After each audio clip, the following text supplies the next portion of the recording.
공간법. 지금까지 뭐 했어? 우리는 관절 공간에서의 그 궤적을 생성하는 걸 했어요. 그거 다 끝난 거야. 그게 제일 파퓰러하고 그게 제일 일반적이에요. 그럼에도 불구하고, 근데 관절 공간에서 하게 되면 뭐가 이제 좋은 점은 뭐냐면, 내가 작업 공간에서 여기를 갔으면 좋겠어요 라고 이렇게 점 몇 개를 공간에서 찍어주고 나서 요 점에서의 역기구학을 풀고 관절 나오죠. 여기 이 지점에서의 경유점에서의 점을 찍고 관절 공간 저기 값도 나오겠죠. 이 끝점에 가서 요 점에 도달하기 위한 관절 공간 나오죠.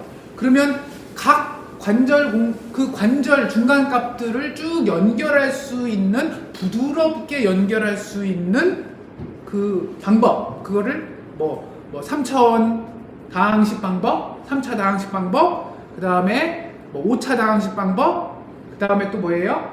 리니어 세그먼트 위드 파라볼릭 LSPB, 그쵸? 블렌드겠죠, 그쵸? 파라볼릭 블렌드에서 LSPB라고 했던 그 방법이 있었어요. 그러니까 그냥 한마디로 다항식으로 할 거냐, 직선과 곡선으로 할 거냐, 그 두 가지야. 그쵸? 근데 다항식을 이제 3차하고 5차로 나눈 거고, 3차식이 제일 쉽지만 걔는 가속도는 보장을 못해. 가속도의 연속은 보장을 못해요. 그래서 만약에 그렇게 할 거면 조금 뭐 복잡하긴 하지만 5차식으로 해라. 그러니까 그렇게 따지면 결국 여러분이 뭐 기억해야 될 거는 5차 다항식하고 LSPB 요 정도만 하면 돼. 그거는 근데 뭐가 문제냐면, 여기 이제 설명이 나오지만 지금까지 했던 것들은 여기 여기는 그 표시가 없네요. 그러니까 기존의 관절 공간법에서 단점이 뭐냐면, 여기를 출발해서 여기 점까지 가기 위한 이 각도의 변화는 얘기를 했어. 그러면 여러분이 상식적으로 생각하기에 이 점 다음에 이 점이면 그냥 이렇게 가는 거 아니에요? 그런데 그렇게 가는 걸 보장을 못 해요. 관절 공간에서는. 왜냐? 여기 이 점에서 이 점으로 가기 위한 각 관절의 부드러운 연결 궤적만 만들었기 때문에 이 어깨 입장에서 부드럽게 연결한 게 과연 이 끝점에서도 그렇게 부드럽게 가느냐, 그건 보장을 못 하는 거야. 그래서 첫 점과 끝점만 혹은 경유점만 보장을 하고 나머지는 솔직히 이렇게 갈 수도 있는 거예요. 물론 손끝은 이렇게 갔지만 우리는 관절을 기준으로 했기 때문에 관절은 되게 부드럽게 갔을 거야. 관절은 이 어깨 관절의 각도는 선형으로 1도, 2도, 3도, 4도, 5도, 6도 이렇게 변했을지 모르겠지만 손끝은 이렇게 갔을 수도 있다고요. 그럼 보장을 못 하는 거야. 그러니까 막상 해보려고 보니까, 여러분 만약에 용접하는 로봇이다. 용접하는 로봇은 첫 점하고 끝점도 중요하지만 용접을 하려면 그 틈을, 쇠판 2개의 틈을 일정하게 따라가야 되잖아요.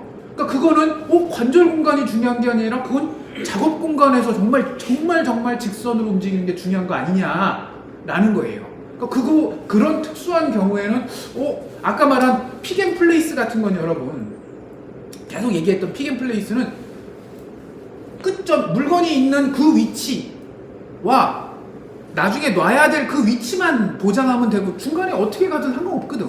그쵸? 그렇기 때문에 계속 설명했던 관절 공간법이 맞는 거야.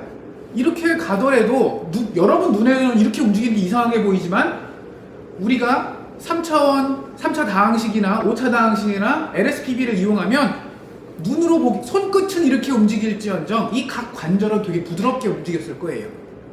그래서 되게 잘 된 거예요. 그런데 그런 용도, 픽앤플레이스가 아닌 금방 얘기한 용접을 하거나 이렇게 뭔가 글씨를 쓰거나 이런 경우에는 끝점만 정해주면 안 된다는 거예요. 물론 저번에 얘기했죠. 만약에 도저히 이 점하고 이 점만 주는 게 아니라 경유점을 되게 촘촘하게 딱 찍으면 설마 여기서 여기 움직이는데 이렇게 움직이겠어?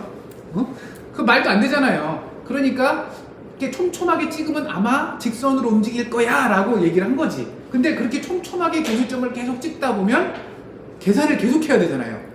어차피 역기구학을 한 번씩 풀어야 되니까. 그러니까 점점 느려지거나 제어가 잘 안 되는 경우가 생겨요.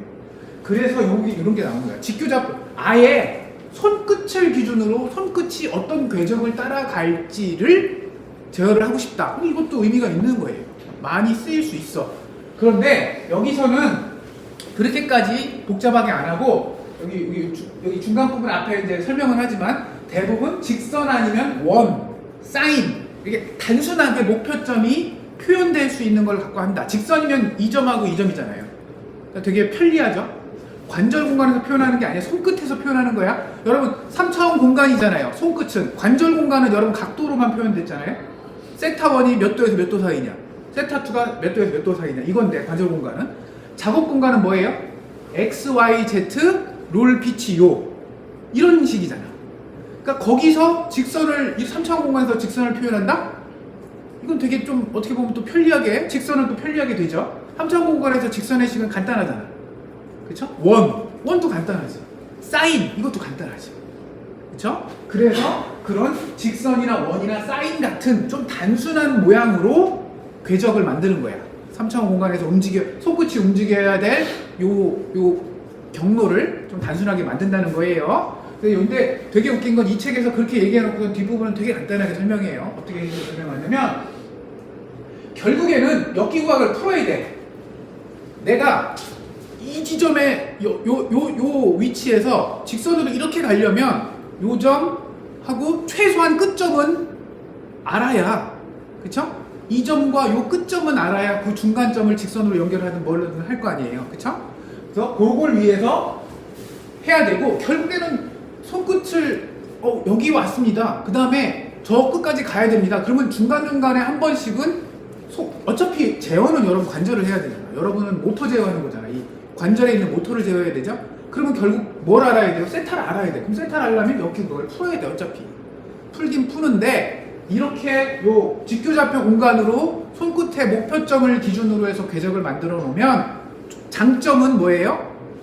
장점은 손끝을 진짜 보장한다. 이 궤적 따라가는 궤적은 보장한다. 단점은 표현하기도 어렵고 관절 공간은 그냥 각도잖아. 세타잖아요. 근데 얘는 X, Y, Z, 롤, 피치, 요 물론 관절 공간에서도 세타 1, 세타 2, 세타 3 이게 6개긴 해. 6축이면. 그런데 관절 공간도 X, Y, Z, 롤, 피치, 요 이것도 6개잖아. 그러니까 차원은 비슷한데 표현하는 방법이 얘는 되게 단순하잖아요. 각도는 뭐 플러스 플러스 180도에서 마이너스 180도까지 그거밖에 없잖아. 근데 X, Y, Z, 롤, 피치, 요 같은 경우에는 X, Y, Z는 좀 쉬워요. 그쵸? 근데 롤, 피치, 요 같은 경우에는 얘기가 복잡해진다고. 그래서 항상 그랬잖아요. 우리가 각도가 항상 문제였죠. 회전 행렬 그게 항상 문제였죠. 그래서 그런 파트 때문에 어려워진다. 그래서 이거는 많이는 우리 같은 경우에는 강의는 하지만 많이 쓰진 않아요. 미안해요.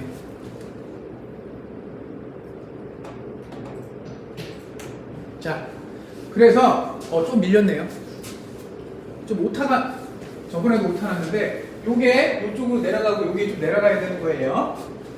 자, 그냥 그래서 뭐 금방 얘기한 대로 손끝이 움직일 때 직선, 원, 사인 뭐 이런 몇 가지 좀 쉽게 표현될 수 있는 3차원 공간에서 뭔가 쉽게 표현될 수 있는 거를 위주로 한다라고 했는데 일단 직선만 예제로 설명을 하고 직선은 처음하고 끝만 알려주면 되긴 해. 그 사이는 직선이니까. 그쵸? 그래서 직선으로 일단 먼저 합시다. 그거 하고 나서는 그 다음에 뭐예요? 이 점하고 이 점 사이에 변화는 뭐가 있어? 아까 관절 공간에서는 이 각도에서 요 위치에서의 각도와 요 위치를 도달하기 위한 각도를 한 다음에 각도를 어떤 식으로 해야 되는지 뭐 3차원 스플라인이라든가 3차원 다항식, 5차원 다항식, LSPB를 쓴 거고 여기서는 손끝에 XYZ 롤 피치 O와 이쪽 끝에 XYZ 롤 피치 요 사이에 3차원 다항식과 5차원 다항식 LSPB를 쓴다는 얘기예요. 그러면 중간중간에 뭐가 나와요? 처음 시작할 때 XYZ 롤 피치 요 중간중간에 직선이니까 계산이 쉽게 되죠. X값만 보면 X값은 뭐 1에서 3으로 갔어. 그러면 시간에 따라서 1에서 3으로 갔으니까 시간을 착착착착 넣으면 X값이 계속 나오겠죠? 그 다음에 Y값도 그렇게 되고 Z값도 그렇게 되고 롤, 피치, 요도 그렇게 계산하면 돼. 그러니까 결국 뭐예요? 관절 공간에서는 요 위치일 때 각도, 세타1의 각도가 뭐 10도에서 40도 사이 세타2가 2도에서 뭐 8도 사이 그래서 그 사이를 계속 시간에 따라서 세타2는 뭐 2도, 3도, 4도, 5도, 6도 이렇게 하면 됩니다. 그렇게 한 거고, 여기서는 X값, 손끝에 X값이 얼마인데 끝에 가서는 X값이 뭐 얼마입니다. 그러면 그 시간이 지나면서 X값이 어떻게 변해야 됩니까를 표현한 거야. 그럼 X가 뭐 1초일 때는 2, 3, 4, 5, 6, 7 하면 목표점에 도달합니다. 이렇게 한 거야. 그럼 뭐가 나와요? 계산할 때마다 뭐가 나오겠어요? 요 위치에서 X값이 얼마고 Y값이 얼마고 Z값이 얼마고 롤피치오가 얼마이려면 역기구학을 그때 잽싸게 풀어서 세타가 어떻게 돼야 됩니다. 그 다음에 조금 움직이면 또 X값, Y값, Z값, 롤피치오가 바뀌었겠죠? 그럼 그거에 대해서 또 역기구학을 또 풀어. 여기 가면 또 풀어. 또 풀어. 또 풀어. 또 풀어. 그러니까 역기구학을 굉장히 많이 풀어야 되는 거야. 그러니까 이거는 좋긴 해. 좋은 장점은 뭐라고요? 손끝이 정확하게 움직이겠지. 근데 단점 뭐예요? 역기구학을 계속 풀어야 되는 거야. 그쵸? 물론 미리 다 풀어놓을 수는 있어요. 미리 아예 그냥, 그치? 미리 손끝에 여기서부터 여기까지 갈 거다? 그럼 미리 싹 다 풀어놓으면 되지. 그쵸? 그러려면 또 풀어놓은 결과를 또 어딘가에 저장을 해놔야 되고. 그쵸? 그러니까 좀 그런 단점이 있어요. 그렇지만 장점은 손끝이 정확하게 따라갈 거예요. 그러니까 글씨 쓴다, 뭐 용접한다, 그러면 이걸 할 수밖에 없는 거예요. 오케이? 그러면 여기서 해야 될 건 뭐야? 이 전에 했던 거랑 거의 비슷한 거예요. 뭐만 하면 돼요? 자, 우리가 관절공간법에서는 세타 1이 뭐 어깨라고 합시다. 어깨가 세타 1. 어깨가 여기서 출발해서 여기까지 각도 가기 위해서 어깨가 여기서는 10도였고요. 목표점에 도달하기 위해서는 50도예요. 그럼 10도하고 50도 사이를 금방 말한 스플라인, 보관법, 3차원 보관법, 5차원 보관법, LSPB 같은 걸 써갖고 부드럽게 연결하는 그 공식을 만들어낸 것처럼 여기서는 뭘 하면 돼요? 아까 X, 손끝에 X에 대해서 보관법 쓰고 Y에 대해서 보관법 쓰고 Z에 대해서 보관법 쓰고 롤 PTO에 대해서 보관법을 쓰면 되는데 여기서 XY, Z는 쉬워. XY, Z는 눈에 딱 보이잖아요. X값이 여기서부터 여기까지 가야 됩니다. Y값이 여기서부터 여기까지 가야 됩니다. Z값이 여기서 여기까지 가야 됩니다. 딱 나오잖아요. 그런데 문제가 회전이 항상 문제였잖아요. 롤이 피치가 요가 여기서부터 이렇게 뭐 이렇게 가야 됩니다. 이걸 표현하기가 너무 어려운 거야. 그래서 우리가 3차원 공간에서 각도 표현하는 방법 여러 가지 있다고 배웠잖아요. 롤 PTO도 있다. 그리고 ZY, Z2도 있다. 그쵸?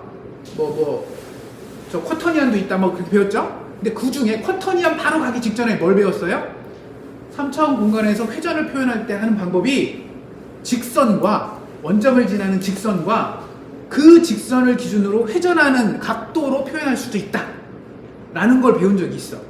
그걸로 표현하면 조금 더 쉽다는 거야. 근데 롤피치오로 해도 되긴 하는데 그건 되게 어렵게 표현하는 방법이고, 이왕이면 직선과 각도로 하라는 거예요. 그럼 그게 어느 챕터에 나와요? 이 챕터에 나와요. 2.8챕터. 그쵸? 2.8챕터에서 직선과 각도를 어떻게 표현했어요? 3차원 공간에서 직선은 어떻게 표현하죠? KX, 그 변수 3개면 되잖아. X, 보통 이렇게 쓰죠? 그때 어떻게 썼었지? AX, 3차원 공간에서 직선을 제일 쉽게 표현하는 방법은 자, AX 플러스 BY 플러스 CZ 원점을 지나는 거니까 이렇게 쓰면 되죠? A, B, C 3개만 알면 되잖아. 그쵸?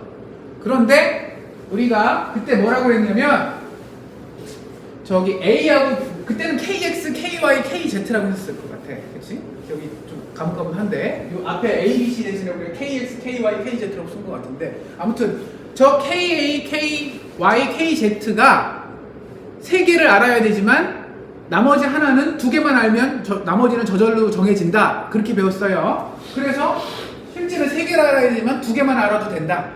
라는 것과 그 다음에 뭐예요? 각도. 회전하는 각도를 알아야 된다? 그럼 모르는 게 변수 3개잖아. 그러니까 맞지. 왜냐면 3차원 공간에서 회전에 관련돼서 변수가 3개 정해져야 되는 건 당연한 거잖아요. 왜냐면 그냥 기본적으로 X축으로 몇 도, Y축으로 몇 도, Z축으로 몇 도. 그것도 3개고. 그게 롤피치오죠. 그 다음에 ZY, Z도 Z축으로 몇 도, Y축으로 몇 도, Z축으로 몇 도. 그것도 3개죠. 쿼터니언도 변수가 그 쿼터니언은 4개였는데 알고 봤더니 걔네들도 3개만 알면 나머지 하나는 저절로 알게 돼. 그래서 3개만 알면 돼. 결국 각도는 3차원 공간에서 각도 3개는 각도는 3개로 표현 가능해요. 그래서 그때도 방위를 표현할 때, 각도를 표현할 때 3개만 있으면 된다라고 했어요. 그러면 표현 방법은 XYZ는 그냥 우리가 알고 있는 XYZ 요거 뭐예요? 그 고정 정지계에서 내가 원하는 손끝을 A라고 합시다. 손끝의 원점이 어떻게 움직였는지, 이건 뭐 X의 변화, Y의 변화, Z의 변화 이렇게 나오겠죠. 간단하게. 그러니까 X, Y, Z로 나오겠죠. 변수 3개로. 그 다음에 금방 얘기한 뭐예요? 요게 바로 정지계를 기준으로 손끝의 각도를 금방 얘기한 변수 3개로 표현하겠다. 그러면 이게 몇 개예요? 3개, 3개. 그럼 이게 6개짜리 벡터가 되겠죠? 걔를 우리는 여기 카이라고 부르겠다. 이게 X가 아니에요. 카이예요. 그리스 문자로. 근데 이건 중요한 게 아니야. 결국 뭐야? 이게 끝이야, 여러분. 결국 뭐예요? 관절 공간에서 여러분이 손끝을 정확하게 이게 따라가게 하고 싶으면 당연한 거잖아요.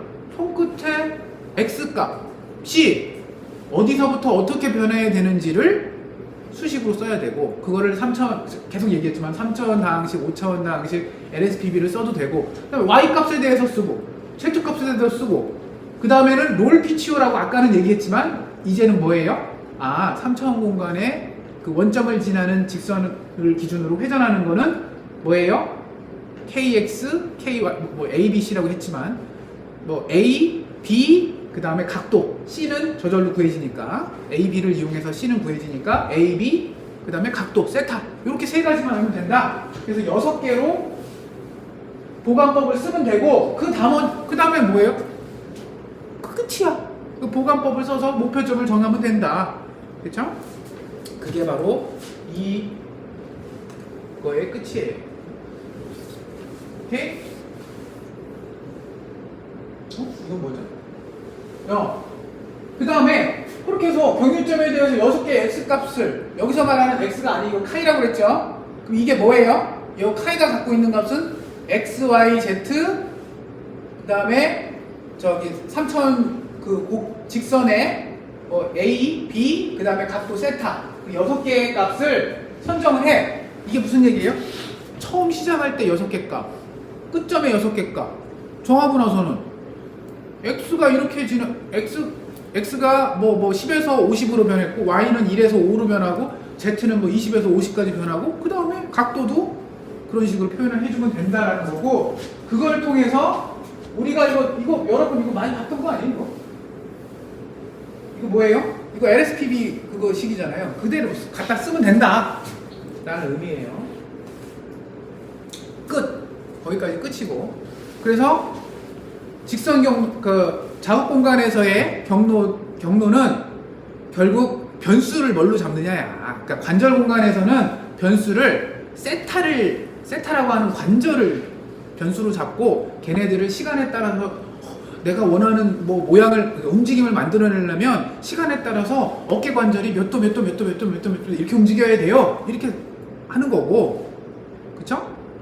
작업 공간에서는 시작에서 끝까지 손끝이 이렇게 손끝이 이렇게 지나가야 되는 것들을 궤적을 계산해 줘야 된다라는 의미예요. 그리고 그 중간에 처음과 끝점 혹은 처음과 경유점과 끝점 사이는 보관을 해라. 스플라인을 써라. 근데 그 방법은 3차원 다항식, 5차원 다항식, LSPB를 이용하면 된다. 그런 식이에요. 컨셉이. 오케이?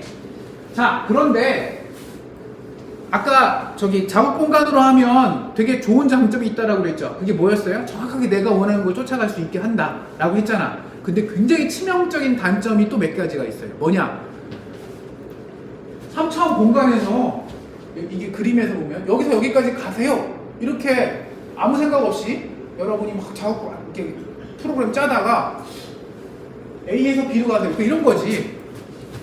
보니까 내 손은요 여기도 갈 수 있고요, 여기도 갈 수 있고요, 여기도 갈 수 있잖아. 여러분 내 손이 지금 여기 갈 수 있죠. 그럼 여기도 갈 수 있죠. 그럼 그거를 직선으로 해봐. 그럼 어떻게 돼? 내 머리를 치고 가잖아. 안 되잖아요. 그치? 그러니까 함부로 작업 공간에서 이쪽 시작점도 내가 알고요, 끝점도 갈 수 있네요? 그럼 그냥 직선으로 연결해버리면 되죠. 그러다 보면 내가 내 머리를 치고 뭐 이런 황당한 일이 벌어진다고. 그런 걸 조심해라. 그 중에 하나가 도달할 수 없는 거. 이거 같은 경우에는 자 여기도 가능하죠 여러분? 손 앞에? 여기도 가능하잖아. 근데 여기 손 뒤로 내 손이 여기 뒤는 못 가잖아요. 그쵸? 도달할 수 없는 공간이 중간에 생긴 거잖아. 이게 바로 그거고요. 여기 도너츠 모양은 이 팔이 도달할 수 있는, 손끝이 도달할 수 있는 위치예요. 그러니까 여기도 되네? 여기도 되네? 근데 여기는 못 가잖아. 이 중간에. 도저히 팔이 갈 수 없는 공간이에요. 여러분도 팔 아무리 해도 여러분 여기는 못 찍죠? 여러분 팔이 아무리 해도 요 안쪽은 못 찍죠? 그러니까 그런 걸 여기 궤적에 만들어낼 수도 있다는 거예요. 이거는 작업 공간 궤적 생성일 때만 발생해요. 여러분 관절 공간에서는 이게 안 생기잖아. 왜? 처음부터 여러분은 처음점의 관절 각도 찍었고 최종점의 관절 각도를 찍은 다음에 관절 각도에 그걸 우리가 스플라인을 만들었잖아요. 그렇기 때문에 관절이 기본적으로 움직일 수 있는 걸 갖고 다 만든 거라고 봐요. 그래서 관절 공간에서는 이런 일이 잘 안 생겨. 물론 우리가 좀 솔직히 이 7장 앞부분에서 좀 쉽게 넘어가려고 뭐 했어요? 세타는 뭐 0도에서 360도 뭐 회전할 수 있다 이렇게 가정한 거야. 근데 솔직히 보면 그 로봇의 관절이 360도 계속 돌 수 있는 관절이 없는 경우도 많아요. 몇 도에서 몇 도 사이만 된다. 그럼 그런 경우에는 어떻게 해요? 관절 공간으로 했다가 관절 공간으로 궤적 만들었다가 이 궤적을 따라가려고 보니까 로봇이 그 각도로 못 돌아가는데 그 관절은 거기 어깨가 어깨 팔꿈치 여러분 팔꿈치만 봐도 뒤로 안 젖혀지잖아. 근데 우리가 궤적 생성할 때는 그런 제한 조건에 대해서 신경 안 쓰고 만든 거거든요. 그러니까 그런 경우에는 분명히 문제가 생기지. 손끝을 이게 꺾을 수는 없잖아. 로봇도 마찬가지거든요. 그래서 이런 거 조심하라. 근데 작업 공간이 이런 일이 좀 더 많고 관절 공간도 있긴 해요. 근데 그거는 관절 공간은 눈에 쉽게 띄어. 왜? 세타의 값의 범위로 나올 텐데 그 값이 그 관절의 제한 범위랑 딱 비교를 해보면 바로 나오니까 다들.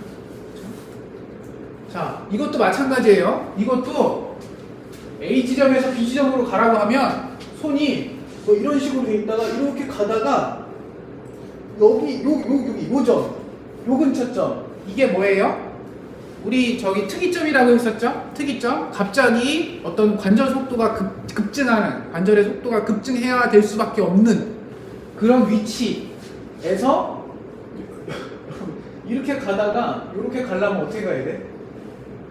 여기가 엄청 빨리 180도 확 돌아가야 되죠. 응?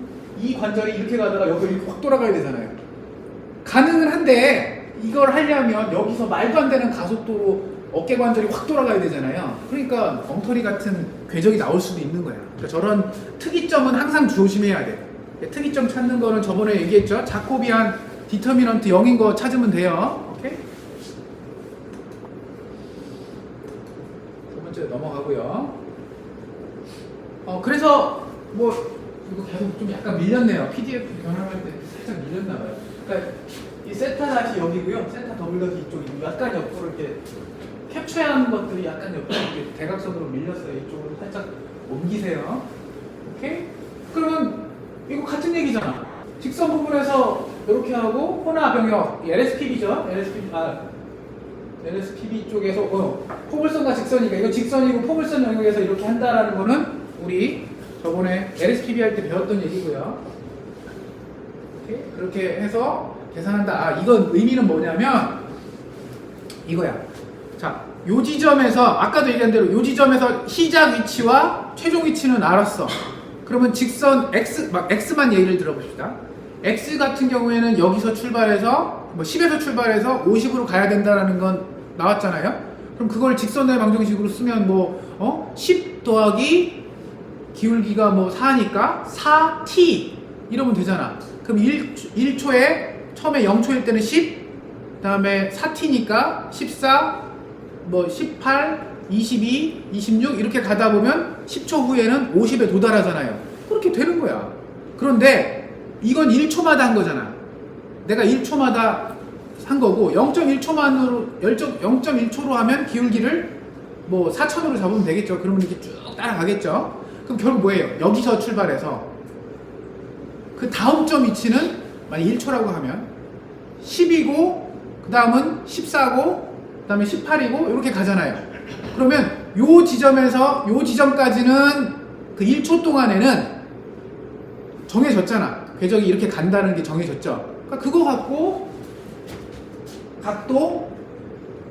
각속도, 각가속도 이런 식으로 하면 되고, 직선 구간에서는 이게 쉽고요. 이렇게 하면 되고요. 포물선 구간에서는 이제 2차원 방정식이니까 이렇게 하면 되겠고요. 이렇게 가면 되고, 그 다음엔 어떻게 해요? 1초 후에는 그 점이 경유점이잖아요. 끝점이 아니고. 그러니까 그 다음에는 또 계속 연달아서 아까 우리 뭐죠? 그 LSPB 할 때 시작점하고 경유점하고 끝점에 대해서 식이 조금 달라긴 했어. 그러니까 그거 적용해서 그 1초 지난 다음에는 14를 기준으로 해서 18까지 어떻게 가는지를 또 식으로 만들어내면 되고, 그렇게 계속 연속으로 풀어라 라는 의미의 그 파워포인트예요. 여기서 말하는 쇄신율이 금방 얘기한 거 1초마다 할 거냐, 뭐 0.1초마다 할 거냐, 0.01초마다 할 거냐에 따라서 이 계산을 그때그때 다시 해줘야 된다는 거예요. 오케이? 이것도 마찬가지죠. 이거는 저 직선 부분 혼합 영역 이거고요. 그게 다야. 자, 동력학 모델을 사용한 경로 계획은 이것도 이게 있었는지 잘 모르겠는데 조심하세요. 뭐냐? 동력학이라고 하는 거는 우리 저기 6장에서 동력학 했을 때 그 뭐라고 했냐면, 동력학은 힘과 토크를 이용해서 위치, 속도, 가속도 이런 것들을 제어하는 거예요. 반대로 얘기하면 위치, 속도, 가속도를 만들어내기 위해서 토크를 얼마로, 힘을 뭐 직선일 경우는 힘이겠죠. 그 다음에 프리즈매틱일 때는 저 힘일 거고, 그 다음에 회전 레볼루 조인트일 경우에는 토크일 텐데, 그걸 어떻게 계산하느냐인데, 이런 걸 계산할 때 계산을 하다 보면 여러분, 아까 뭐 이런 경우도 있었죠. 아까 이런 경우, 이거는 여러분 계산은 돼. 계산은 손끝이 이렇게 갔다가 이렇게 갔다가 이렇게 바뀌어갖고 이렇게 가면 돼, 순식간에. 근데 이렇게 갔다가 여기서 이렇게 바꾸려면 뭐가 세져야 돼요? 위치는 계속 연달아죠. 이렇게 속도도 그냥 연달아죠. 근데 뭐가 확 바뀌어요? 가속도가 확 바뀐다고요. 그렇죠? 그래서 뭐가 바뀌어요? 토크가 엄청 필요한 거야. 그 관절이, 어깨 관절의 토크가 굉장히 많은 토크가 필요해요. 그런데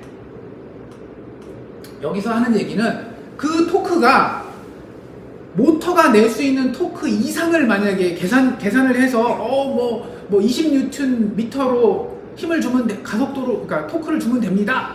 그러면 가속도가 얼마 나옵니다. 이렇게 계산이 됐는데, 수식으로는 실제 적용하려고 보니까 모터가 5Nm 밖에 안 되는데요? 모터가? 그러면 어떻게? 제어가 안 된다는 얘기죠. 거기서 그 위치에서 굉장히 원했던 궤적이 안 나오고 토크가 모자르니까. 그래서 어떻게 해요? 대부분의 액추에이터는 최대 토크가 고정되어 있어요. 얼마 이상은 못한다, 이런 식으로. 그래서 그거보다는 좀 작은 그런 거를 한계치보다 작은 그런 값들을 선택을 해서 제어를 하자라는 얘기예요. 오케이? 그 다음에 여기선 얘기 안 했지만 장애물 회피라는 게 필요할 수도 있어요. 지나가다가 갑자기 뭐 사람이 튀어나왔다? 그럼 어떻게 해요? 피해야죠? 아니면 무슨 뭐 기둥이 있다? 그럼 기둥을 피해야 되겠죠? 그러니까 그런 것들에 대한 얘기는 없는데, 그런 걸 하려면 궤적을 그때그때 바꿔야 되겠죠? 맞아요?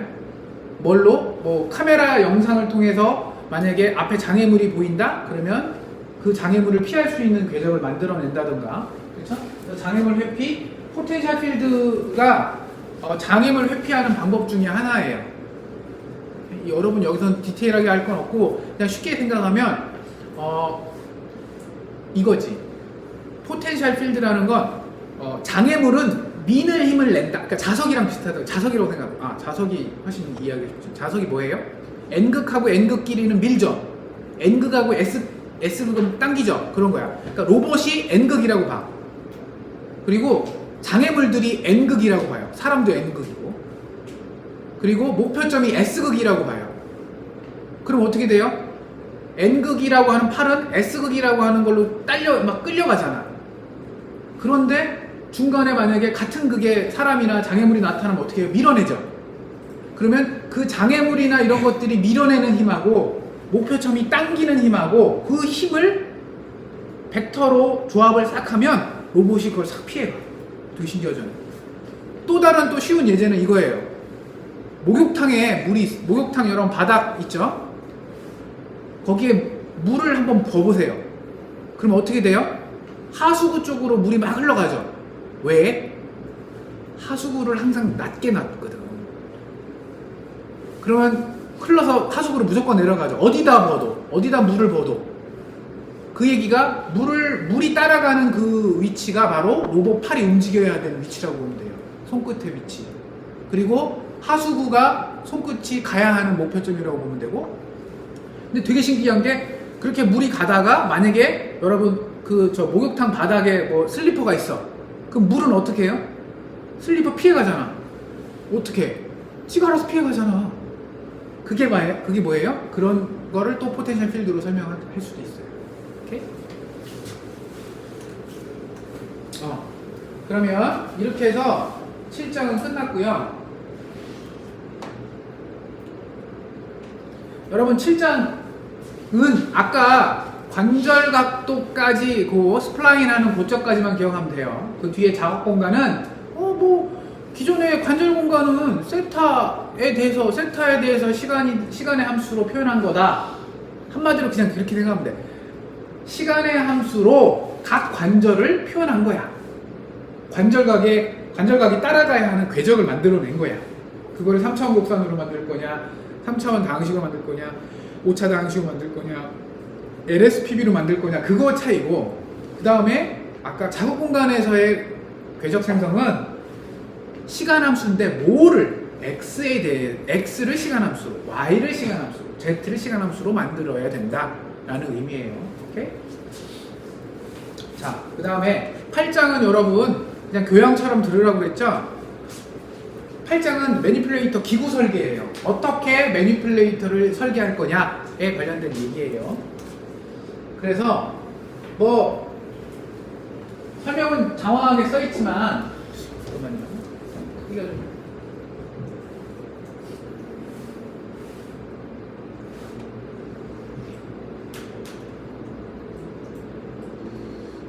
이게 단가봐요.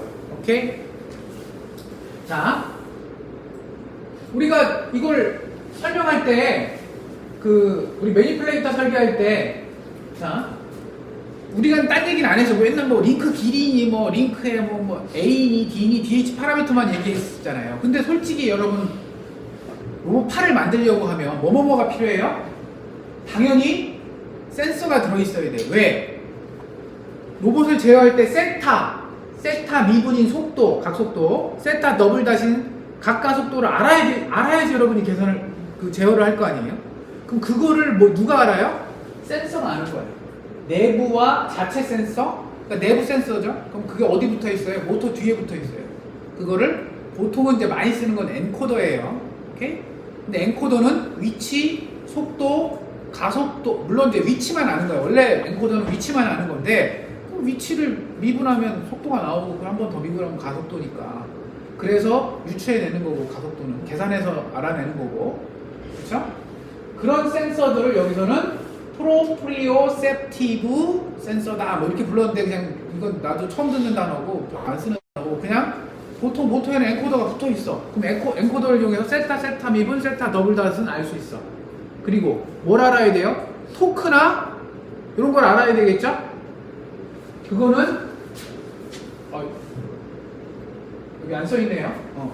토크 센서도 필요해요. 토크 센서라고 하는 건 여러분 모터 축이 있고 그 다음에 여기 링크가 붙어 있을 거 아니에요? 그래서 모터가 이렇게 돌면 얘를 움직일 거 아니에요? 그럼 이때 이 모터 축이 받는 토크를 측정을 해야 돼요. 그쵸? 원래 정확하게 하려면 보통 어떻게 쓰냐면요. 자, 모터를 이렇게 납작하게 그리고 나서 여기다가 이렇게 모터 축이 나온 거예요. 축 앞에다가 이렇게 토크 센서를 달고 그 다음에 여기다가 축을 달고 여기다가 링크를 이렇게 매달아요. 이게 토크 센서야. 토크 센서야. 그러면 모터가 돌면서 토크 센서가 굉장히 딱딱해요. 토크 센서.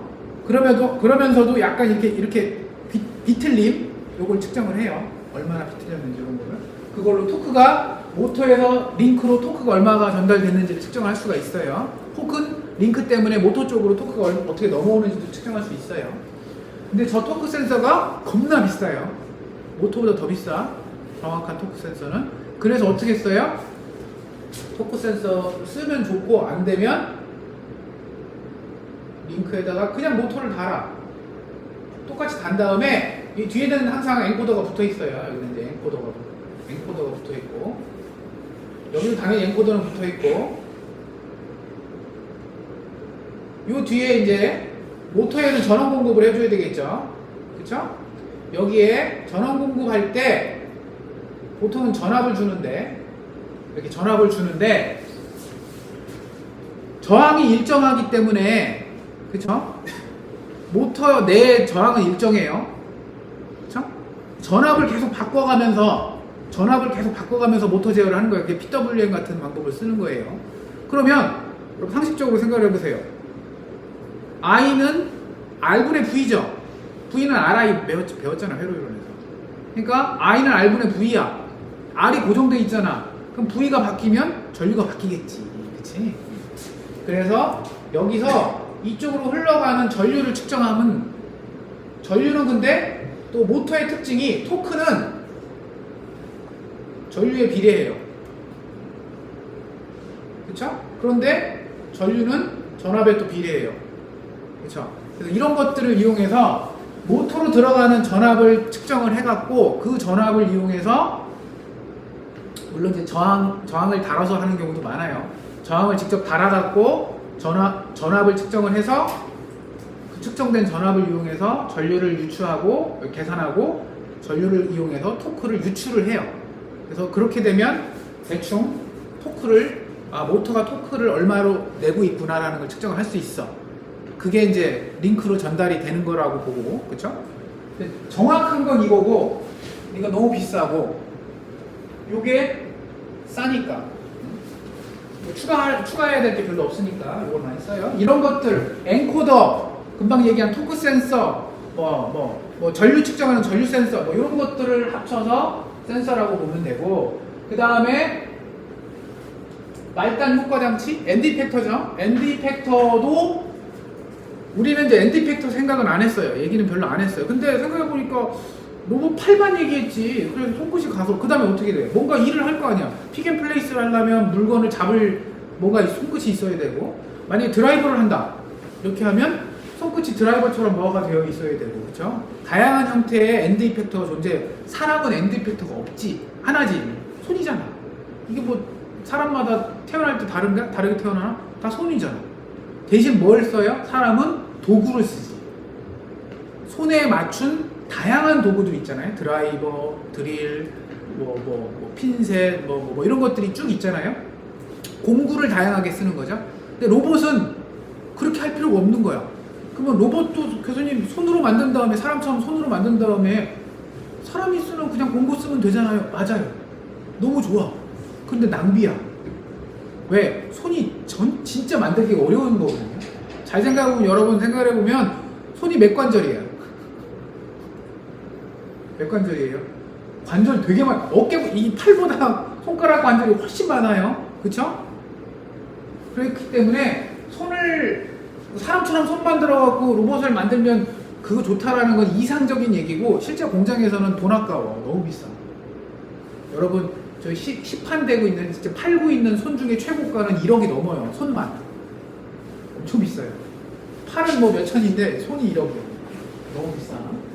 그리고 그 외에 눈에 해당하는 센서가 필요하겠죠. 그래야지 아까 말한 픽앤플레이스를 하려면 물건을 봐야 되잖아.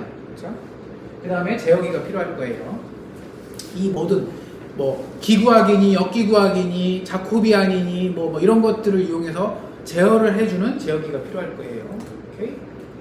자, 그러면 설계를 하려고 해. 근데 로봇을 만들 거야. 근데 로봇을 아까 금방 얘기한 이런 여러 가지 이런 요소들을 이용해서 로봇을 만들 건데 이런 로봇을 만들 때 고려해야 될 게 몇 개 있는 거야. 자유도. 이거 여러분 너무 많이 얘기했죠. 이거 우리 수업 시작할 때부터 우리 학기 시작할 때부터 자유도 얘기는 했어요. 몇 자유도로 해야 되냐? 사람이 몇 자유도라고? 8이? 6자유도야. 6자유도니까 뭐 6자유도로 만들면 되고 X, Y, Z, 롤, 피치, 뭐 6개 변수니까 당연히 6관절이면 딱 맞아요. 정확해. 근데 굳이 6관절일 필요가 있냐? 아까 얘기한 대로 픽앤플레이스 같은 경우에는 잘 보세요. 위치로는 X, Y, Z가 필요하죠. X, Y, Z의 변화가 필요하잖아. 그치? 이렇게도 움직여야 되고 이렇게 움직여야 되고 X, Y, Z 필요하지. 각도로는 생각해보니까 계속 손끝이 이 각도인데 픽, 플레이스 아니 이렇게 될 필요가 없잖아. 잡아갖고 굳이 이렇게 돌릴 필요 뭐 있어? 어? 그냥 그대로 잡아갖고 놓으면 되잖아. 그러니까 각도가 필요가 없네? 하나만 있으면 되네? 그래서 4관절이면 돼. 오케이?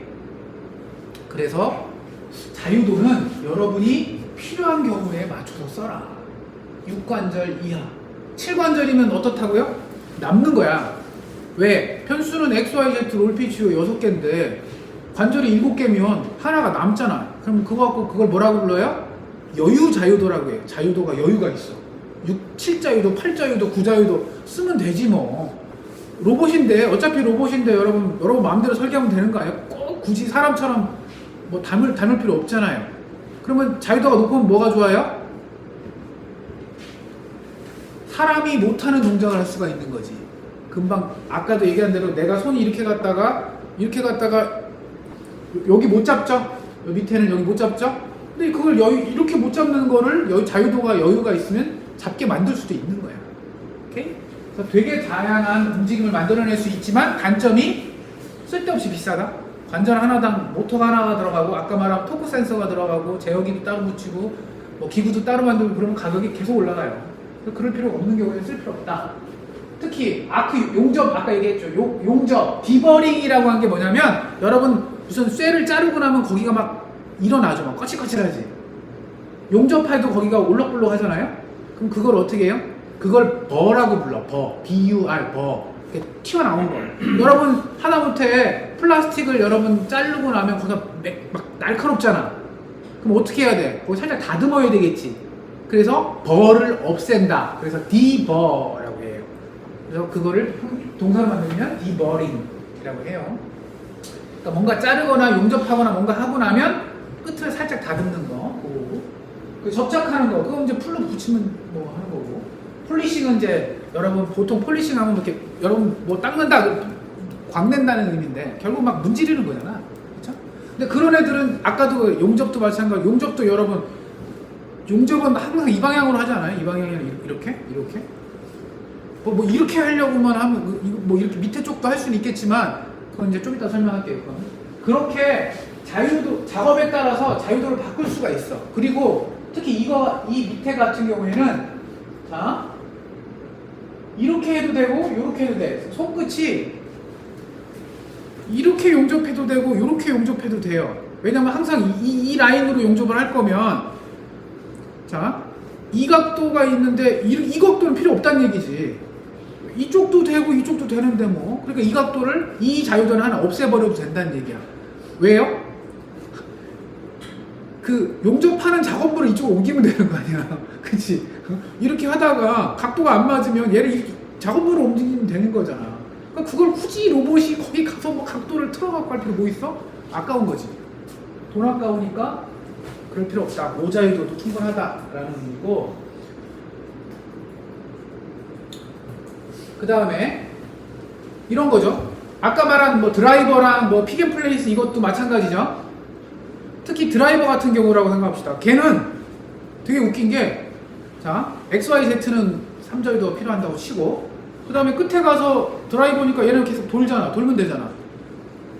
근데 이 각도로 계속 돌잖아요. 그럼 잘 생각을 해보면 원래 이 각도가 Z축이잖아. Z축 회전이잖아. 근데 벌써 엔드 이펙터에 회전하는 게 들어가 있잖아. 그러니까 드라이버 조절을 잘하면 내가 이 각도도 하고 이 각도도 하고 이 각도도 할 수 있다는 얘기잖아요. 그럼 벌써 엔드 이펙터에 한 자유도가 들어가 있네? 그럼 뭐하러 굳이 거기다가 또 손끝을 이렇게 할 필요가 뭐 있어? 드라이버 이렇게 잡든 이렇게 이 각도로 잡든 결국 돌릴 건데, 그쵸? 그래서 그런 얘기가 맨 마지막에 한 자유도가 그냥 저절로 부여되어 있기 때문에 그거를 또 할 필요도 없다라는 거. 그 다음에 아까 용접 얘기했을 때 이런 거예요. 팔은 되게 단순하게 만들고, 왜냐면 팔을 자유도를 높인다는 게 되게 어려운 일이야. 돈도 많이 들고 설계하기도 힘들어. 우리 저기 역기구가 풀려고 보니까 되게 힘들었잖아. 그런데 그러면 어떻게 하냐면요, 여기다가 사자유도를 넣고요, 팔은 사자유도를 만들기 쉽잖아요. 그리고 나서 작업물을 이쪽 작업대를 움직이게 하는 거야. 그러니까 결국 뭐야, 이런 거지. 여러분이 혼자 일할 거를, 이렇게 일할 거를 옆에 있는 친구한테 도와달라고 하는 거야. 여러분 친구한테, 야, 여기 좀 돌려봐. 그치? 그러면 친구가 이렇게 돌려주면 나는 이렇게 이것만 계속 하면 되고, 야, 좀 옆으로 좀 움직여봐. 이렇게 여기 좋잖아. 바로 이거예요. 얘는 자유도가 적고요. 지금 6자유도가 아니고 되게 적고요. 보세요. 하나, 뭐 둘, 셋, 3자유도네. 이거 3자유도고, 요 끝에가 자유도 하나니까 4자유도네요. 4자유도 있고, 얘가 움직이는 거야. 얘가 지금 이게 작업물이거든요. 작업물이 기울어서 돌아요.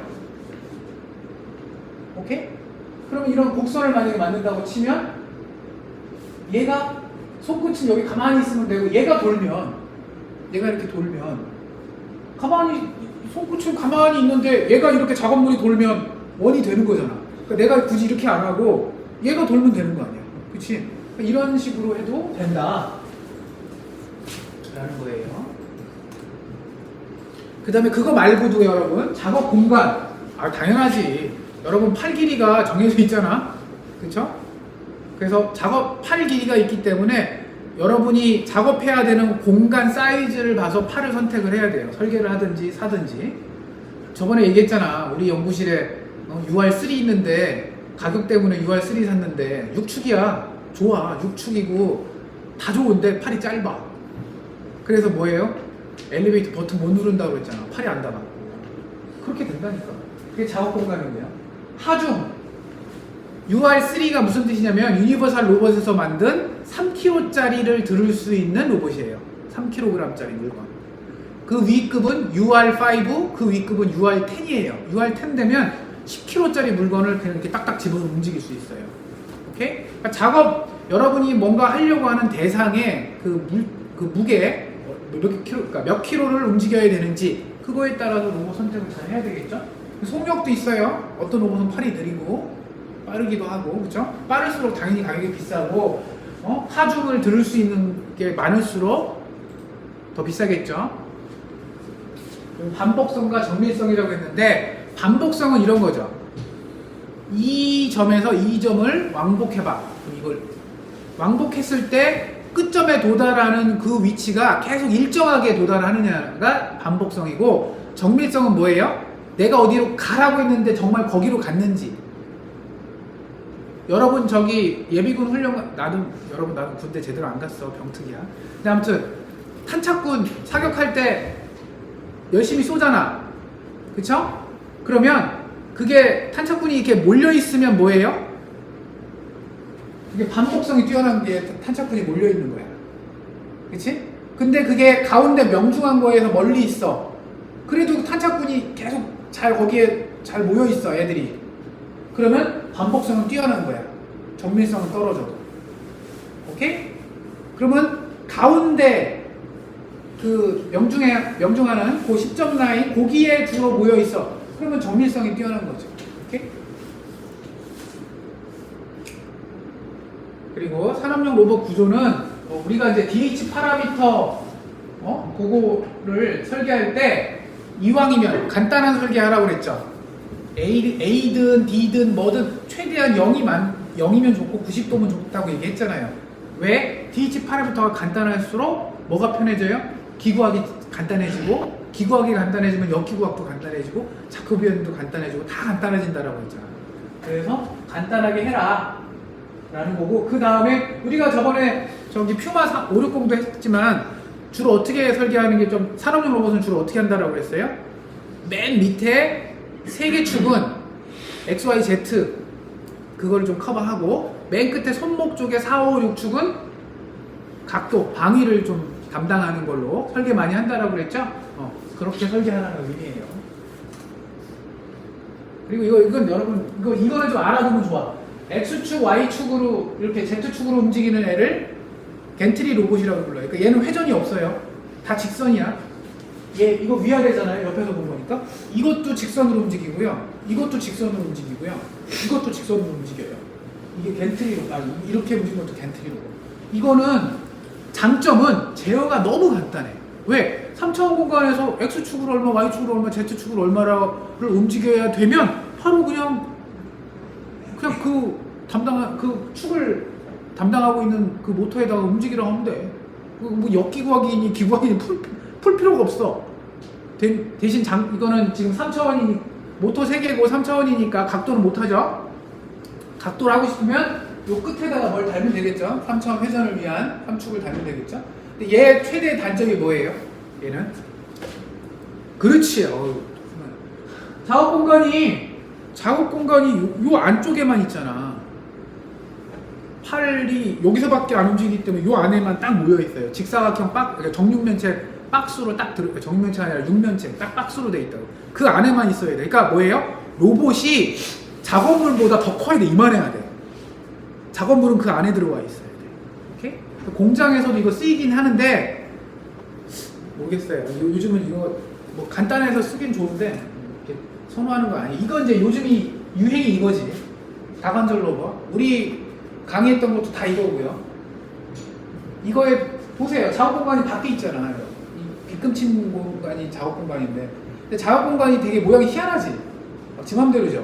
그 왜 그래요? 설계를 DH 파라미터, 그러니까 길이를 어떻게 할 거냐에 따라서 이 모양이 다 달라지는 거야.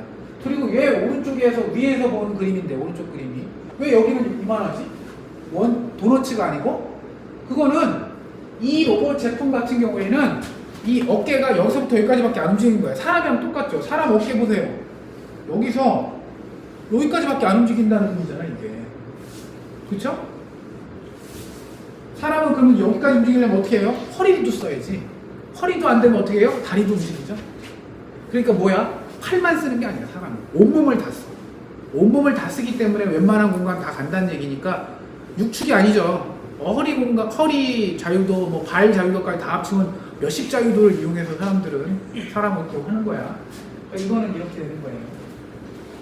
다관절 로봇이 근데 가장 많이 써요. 근데 뭐예요? 제어하기가 쉽지 않아. 우린 배웠죠. 스카라 로봇이 아까 얘기한 대로 제일 퍼퓰러한 로봇이야. 이거는 아까 XYZ 다음에 픽앤플레이스 할 때 XYZ 다음에 위아래로 움직이는 저기 각도 하나만 있으면 되니까 한 4개면 된다라고 했잖아요. 이건 더 쉬워. 3축이면 3축 갖고 다 해. 왜? 대신 얘는 이제 작업 공간, 그러니까 축이 작으면 작업 공간이 다 작을 수밖에 없어요. 자, 이거 한번 설명했었는데 어깨가 이렇게 움직이고요.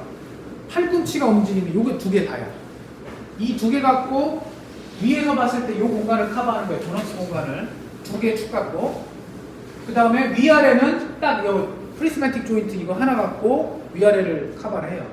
그럼 이거 갖고 뭘 할 수 있어요? 위에서 봤을 때 여기 있는 물건 잡아갖고 이쪽에다 옮기는 거? 이 정도밖에 못해. 여기서 잡아갖고 이쪽으로 옮기는 거. 그러니까 여기서 이렇게 못 가요. 중간에 못 가. 왜냐면 구조상 여기 가운데를 지나갈 수 없거든.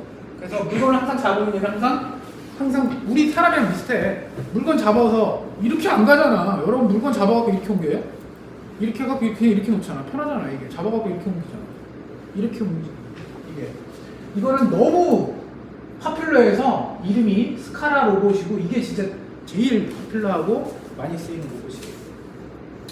그 다음에 잘 안 쓰는 거긴 한데 왼쪽의 로봇은 스피리컬, 그러니까 구형이죠.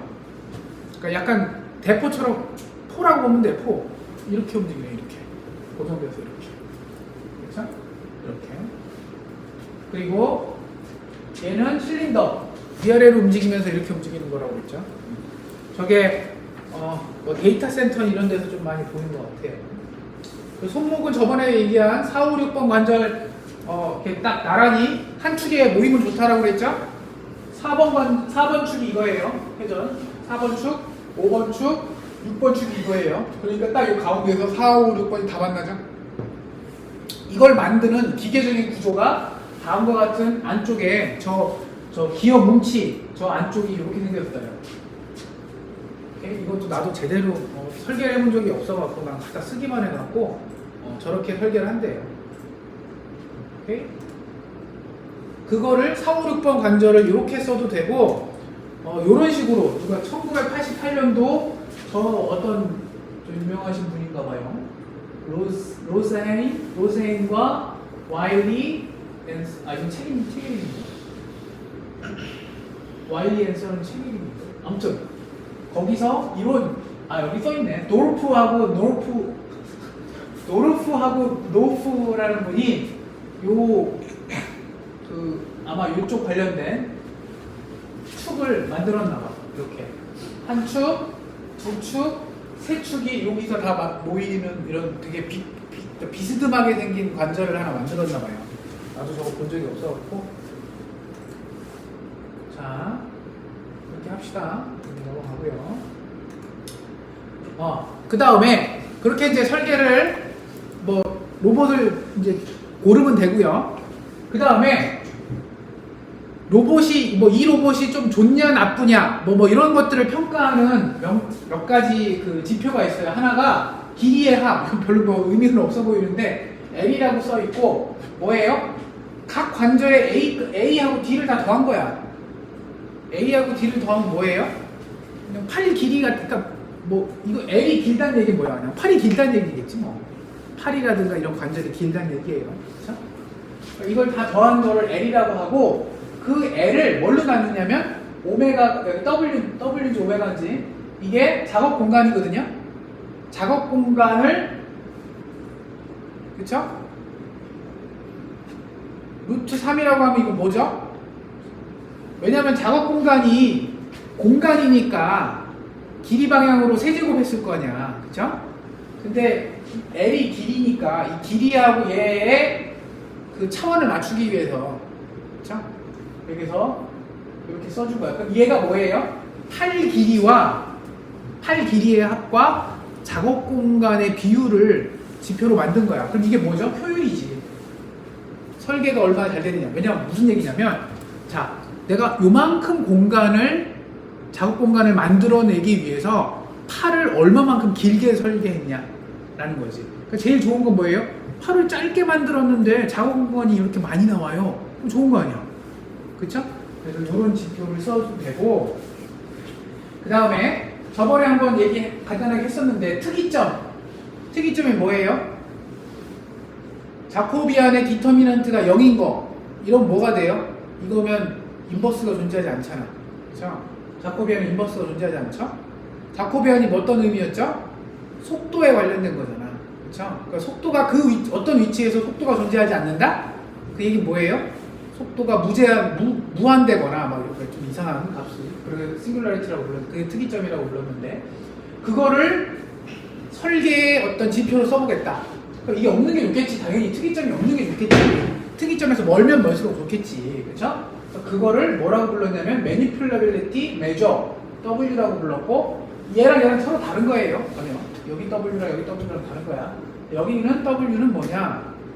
보통은 W는 루트 자코비안 곱하기 자코비안의 트랜스포즈를 서로 곱한 거에 디터미넌트에 루트 씌워준 거. 혹은 얘가 아마 여유자유도가 많을 때 이게 일반적인 얘기예요. 이거 쓰면 돼요. 얘는 특이한 케이스인 경우에는 간단하게 표현이 돼요. 이거 딱 봐도 J하고 자코비안 트랜스포즈 곱하면 제곱이잖아. 제곱한 거에다 루트 씌워주면 다시 원래 거잖아. 절대값이잖아. 이거지 뭐. 같은 건데 이렇게 계산이 되는 이게 이제 일반적인 조작성 그거고 요거는 특이한 경우에만 요걸 쓰는 거예요. 그러니까 요걸 기억을 하면 돼요. 그러니까 결국 이건 뭐냐? 그러니까 로봇 설계할 때 이왕이면 팔을 짧게 만들어 갖고 작업 공간 많이 확보하면 좋은 거 아니야? 이거죠. QL을 보라고. 그래서 난 내가 설계한 로봇은 QL이 막 10이야. 제가 설계한 로봇은 QL이 2야. 그럼 내가 더 좋은 거네? 이렇게 생각하면 돼요. 오케이? 이것도 조작성 지수를 봤더니 나는 내 로봇의 W는 뭐 5야. 근데 제가 설계한 거는 뭐 7이야. 내가 좋고 네가 좋고 이런 얘기를 하라는 얘기예요. 그 기준이 된다는 얘기예요. 그 다음에 이거는 아사다 교수님이라고 저번에 얘기했었죠. 되게 유명하신 분이라고. 아사다 교수님이 제안한 이거는 뭐 저렇게 쓴대요. 나도 이거는 안 써봐갖고. 이거는 직교 좌표 방향으로 얼마나 가속이 잘 되는지. 즉 이거는 지금 로봇 팔의 이 작업 공간을 표현한 거야. 그랬는데 저 지표를 갖고 계산을 해보니까 요 위치에서는 속도가 이만큼의 속도 범위로 변화할 수 있어. 요 위치에서는 속도가 이렇게 변화할 수 있어. 그럼 요 위치에서는 속도가 이렇게 된다는 얘기는 뭐예요? 이렇게 된다는 얘기는 속도가 요 방향으로는 잘 못 움직이고 이 방향으로는 속도가 자유롭게 변화시킬 수 있다는 의미예요. 요게. 그쵸? 끝에 가보니까 뭐예요? 끝은 속도가 당연히 이쪽으로는 못 움직이겠지. 왜냐면 더 멀리 갈 수가 없잖아. 그러니까 어디로만 움직여요? 속도가? 좌우로만 움직이겠죠? 딱 느낌이 오죠. 그래서 이 원이 어느 위치에서 속도가 변화할 수 있는지를 표현하는 거라고 그렇게 보면 돼요. 그림에서. 그 다음에 저번에 얘기 간단하게 했었는데, 자, 페루프 구조 이거 스튜어트 플랫폼이죠. 스튜어트 플랫폼이라고 해서 이거 시뮬레이터 같은 대용량 그런 비행기 시뮬레이터라든가 여러분 그런 것들 또 뭐죠? 무슨 유원지 같은 데 가서 뭐 이렇게 앉아갖고 막 이렇게 움직이는 거 있잖아요. 그런 거 할 때 많이 쓰는 플랫폼이에요. 얘는 모터가 6개야. 직선 모터죠. 리니어, 그러니까 프리스매틱 조인트에 해당하는 직선에 해당하는 모터를 6개를 썼으니까 당연히 얘도 육자유도야. 근데 뭐가 문제냐면 얘는 이 모든 자유도가 서로 묶여 있어요. 이거를 그래서 이제 closed 됐다라는 표현 쓰거든요. 그렇죠? 얘는 그래서 자유도가 육자유도긴 한데 범위가 되게 좁아요. 움직일 수 있는 범위가. 그러니까 이 위에 ND 팩터가 이거 그냥 평면이거든요. 이 위에다가 뭔가 이거 막대기를 하나 놨다 치면 얘가 움직여봐야 이 정도밖에 못 움직여. 이 정도밖에 못 움직이고 움직여봐야 이 정도? 되게 작업 범위가 좁아. 그러면 저거는 좌우 공간이 되게 조그만하고 뭐 각도도 그렇게 많이 안 변하거든요. 그럼 저걸 왜 써? 저게 좋은 장점이 뭐라고 그랬죠? 얘가 이 엔드 이펙터를 모든 6개의 액추에이터가 떠받치고 있죠. 이렇게. 그래서 여기에 굉장히 고중량이 올라가도 얘는 버텨요. 보통 로봇 팔 보세요. 팔. 끝에다가 이거 이렇게 해봐요. 무거운 거 못 들죠? 사람도 여러분 10kg짜리 이렇게 들으라고 못 들잖아. 그치? 그러니까 조작할 수 있는 중량, 가바나 중이라고 하는 그 중량이 되게 작은데 얘는 엄청나게 많이 들었어요. 왜? 각각의 액추에이터가 걔를 나눠 들어요. 6분의 1로 다 나눠 들어서 되게 좋은 장점이 있어요. 그래서 용도가 달라요. 그 다음에 당연히 모터를 쓰면 좋은데 당연히 모터를 써야지. 모터를 쓰면 좋은 게 아니라 모터 말고 또 뭐 써요? 유압, 공압 이런 거 쓸 수 있어요. 그럼 유압은 공압은 여러분 본 적이 별로 없겠죠? 유압은 어디서 봤죠? 포크레인 유압이잖아. 유압이에요. 그쵸? 그리고 여러분 저 브레이크, 자전거 브레이크는 아니지만 보통 자동차 브레이크 같은 것도 유압이죠. 왜? 여러분이 발 이만큼 움직였는데 그 2톤이나 되는 차가 서야 되잖아. 굉장히 많은 힘이 필요하죠. 유압이 좋은 장점이 뭐예요? 아주 작은 에너지로 큰 힘을 다룰 수 있어요. 유압은. 근데 뭐가 문제예요? 유압은 제어가 잘 안 돼요. 왜냐면 유압이라는 게 뭐야? 기름, 물 이런 거잖아. 얘네들은 제어가 잘 안 되거든요. 그래서 보통은 힘이 좀 딸려도 모터를 많이 써요. 그래서 모터를 쓰는데 모터의 최대 단점이 하나 있어요. 뭐냐면 얘는 속도가 너무 빨라. 사람을 움직여봐요. 관절 움직여봐요. 이 정도잖아. 근데 모터는 자동차 바퀴 보세요. 얼마나 빠른지. 전기자동차 바퀴. 너무 빠르지? 그래서 어떻게 해요? 항상 모터를 감속을 해야 돼요. 그럼 뭘 써야 돼요? 기어를 써야 돼요. 근데 기어를 쓰면 뭐가 문제예요? 백래시가 생겨요. 마찰이 생겨요. 뭔가 추가하면 이렇게 생겨요. 오케이? 그런 단점이 있어요. 여기 부분은 여러분 예전에 자동제어 때 배웠던 내용이라서 빨리 넘어갈게요. 뭐 이런 밴드, 풀리 뭐 이런 거 쓸 수 있다라는 거고요. 이것도 다 밀렸네요. 그리고 모든 기계적인 거에는 강성이 있어요. 얼마나 딱딱한지, 그죠? 그런 것들이 있으니까 그런 것들도 고려해서 설계해야 된다. 여러분이 생각하기에 쇠가 왜 휘어요? 뭐 이런 생각하는데 절대 아니야. 쇠도 다 휘고, 그쵸? 모든 물체는 다 약간 휘어요. 그러니까 여러분 로봇팔을 아무리 튼튼하게 만들어도 이게 손을 딱 뻗고 나서 무거운 거 딱 잡잖아요? 그렇게 휘청돼요. 오케이? 그래서 그런 것들을 잘 감안해서 강성을 잘 해야 된다는 거고, 액추에이터도 아까 말한 대로 유압, 봉합, 전기 모터 있는데 우리는 그냥 모터만 쓸 거예요. 결국에 모터만 쓴다. 그쵸? 근데 브러쉬 모터니 브러쉬리스 모터니 AC 모터인데 요즘은 그냥 우리가 생각하는 모터, 그럼 브러쉬 모터고요. 최근에 좀 유행하고 있는 거, 많이 쓰고 있는 게 브러쉬리스 모터, BLDC라고 하죠. 브러쉬리스의 BL, DC 모터니까 BLDC 모터 많이 써요. AC 모터는 안 써요 요즘 잘. AC 모터는 덩치가 크고 힘은 좋아. 근데 너무 덩치가 크고 제어도 잘 안 돼. 그래서 주로 쓸 때 어디에 써요? 엘리베이터 뭐 그런 정도 쓰는 거지. 자동차에서도 요즘은 다 DC 모터로, 뭐 AC 모터 쓰긴 하죠. 섞어서 쓰는 거 같아요. 아직 결정이 딱 안 돼서 이거다 그거 아니야 아직. 이게 BC가 브러쉬 모터고요. 보통 우리가 쓰고 브러쉬라고 하는 게 이런 기계적인 요 장치예요. 전극을 바꿔줘야 하는 기계적인 장치가 있는데 원리는 뭐 여기서 할 건 아니고 이런 게 있는데, 이런 기계적인 뭔가가 있으면 뭐가 문제냐면 모터가 계속 돌다 보면 저 브러쉬가 닳아. 그러니까 별로 안 좋아. 그런데 최근에는 그게 없어. 브러쉬가 없어. 그래서 그런 기계적인 마찰이라는 이런 게 안 생기고 브러쉬가 안 닳기 때문에 굉장히 오래 돌고요. 그리고 또 훨씬 더 고속으로 돌 수 있고요. 되게 좋아요. 그래서 최근에 다 BLDC 써요. 아까 말했죠? 센서는 엔코더 많이 쓴다고. 그쵸? 엔코더 많이 쓰고, 그 다음에 힘 센서 이런 거 쓴다라고 했죠. 자, 이제 8장도 끝났습니다. 교양처럼 8장은 들어주면 되고요. 9장, 10장이 제어예요. 오케이?